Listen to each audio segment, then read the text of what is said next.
Buenos días a todos, es un gusto verlos nuevamente en esta cátedra de soporte vital especializado, donde hoy vamos a tratar uno de los temas que más ansiedad genera incluso en los paramédicos más experimentados, y me refiero a la atención de la paciente gestante en situación crítica. Quiero que se imaginen por un momento que están de guardia y reciben una llamada del SU 911 para atender un accidente de tránsito en la vía perimetral de Guayaquil o en la Panamericana Norte cerca de Quito, y al llegar a la escena, entre los hierros retorcidos, encuentran a una mujer embarazada inconsciente. En ese preciso instante, la matemática de la emergencia cambia radicalmente porque ya no tienen un paciente, tienen dos, la madre y el feto, y la presión psicológica se duplica porque instintivamente queremos salvar al bebé, pero la ciencia nos dicta una regla de oro inquebrantable, que es que la mejor estrategia para garantizar la supervivencia fetal es la reanimación agresiva y efectiva de la madre. Para entender cómo manejar esto, primero debemos comprender que el cuerpo de una mujer embarazada sufre una transformación fisiológica impresionante que está diseñada para proteger la vida, pero que a nosotros como proveedores de atención prehospitalaria nos puede jugar una mala pasada si no estamos atentos. El cambio más drástico es el volumen de sangre, pues a partir de la sexta semana de gestación, la volemia empieza a aumentar, y hacia el tercer trimestre, una mujer tiene casi un 50% más de sangre que en su estado normal, lo que equivale a casi litro y medio adicional circulando por sus venas.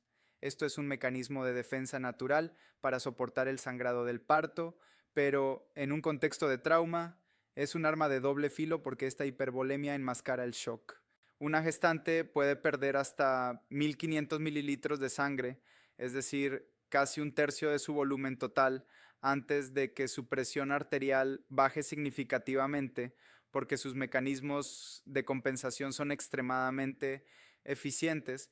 Esto significa que si ustedes esperan a ver hipotensión para decir que la paciente está en shock, habrán llegado demasiado tarde, porque mientras la madre mantiene esa presión arterial a costa de cerrar los vasos sanguíneos periféricos, su cuerpo está sacrificando el flujo de sangre al útero para salvar su cerebro y su corazón.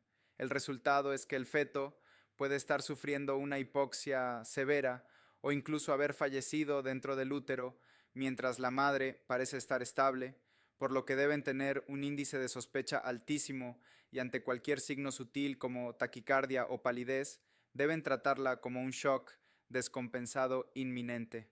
Ahora hablemos de un fenómeno mecánico que es crucial en la reanimación y que a menudo se olvida en el caos de la escena, que es el síndrome de hipotensión supina. Imaginen el útero de una mujer de 8 meses de embarazo. Es un órgano pesado y lleno de líquido y tejido. Cuando acostamos a esta paciente boca arriba en la tabla rígida o en la camilla de la ambulancia, ese peso cae directamente sobre la columna vertebral, aplastando la vena cava inferior, que es la gran autopista que trae la sangre de las piernas hacia el corazón. Si aplastamos esa vena, el retorno venoso cae dramáticamente y el gasto cardíaco puede reducirse hasta en un 30%, lo cual es grave en una paciente consciente, pero es catastrófico en una paciente en paro cardíaco. Si están haciendo RCP en una gestante boca arriba sin hacer nada más, sus compresiones torácicas no servirán de nada porque el corazón está vacío, no le llega sangre para bombear debido a que la vena cava está ocluida. Por esta razón, la intervención más crítica y obligatoria, que no requiere ningún equipo sofisticado, es el desplazamiento uterino lateral o DUL. Esto consiste en que uno de ustedes, o un asistente, utilice sus dos manos para empujar el útero hacia el lado izquierdo de la paciente, liberando así la vena cava y permitiendo que la sangre vuelva al corazón para que las compresiones sean efectivas. Las guías actuales nos dicen que ya no debemos inclinar toda la tabla espinal si eso compromete la calidad de las compresiones, sino que es preferible esta maniobra manual continua mientras duren las maniobras de reanimación. En cuanto a la evaluación, en Ecuador tenemos una herramienta estandarizada que es obligatoria y que deben dominar, llamada el Score Mamá, cuya actualización fue presentada por el Ministerio de Salud Pública apenas en noviembre de 2025. Esta herramienta es un sistema de puntuación de alerta temprana que nos permite detectar si la paciente se está deteriorando antes de que sea irreversible, evaluando signos vitales básicos como la frecuencia respiratoria, cardíaca, presión arterial, saturación y estado de conciencia. Dependiendo del puntaje, activamos las famosas claves obstétricas, la clave roja para hemorragia, la clave azul para trastornos hipertensivos como la preeclampsia y la clave amarilla para sepsis. Si el puntaje es mayor o igual a 5, estamos ante una emergencia obstétrica grave que requiere transporte inmediato a un hospital de segundo o tercer nivel. Hablemos específicamente del paro cardíaco materno, que es el escenario más temido. El manejo sigue el algoritmo de soporte vital avanzado que ya conocen, pero con modificaciones vitales.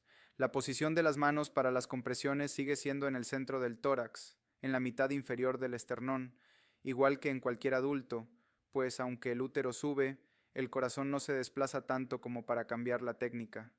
Si el ritmo es desfibrilable, como una fibrilación ventricular, deben dar la descarga eléctrica inmediatamente y sin miedo, usando las mismas dosis de energía que en un adulto, ya sea 120 o 200 joules bifásicos.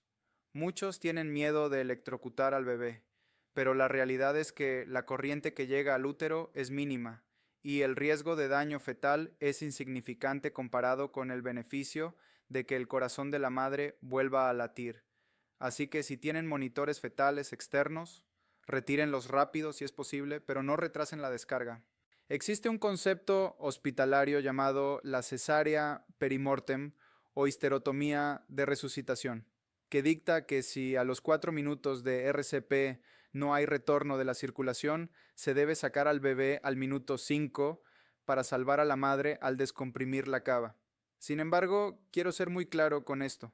En el contexto prehospitalario de nuestras ambulancias en Ecuador, realizar una cesárea es un procedimiento extremadamente complejo y riesgoso que generalmente escapa a nuestro alcance técnico y legal, a menos que haya una dirección médica directa y protocolos muy específicos.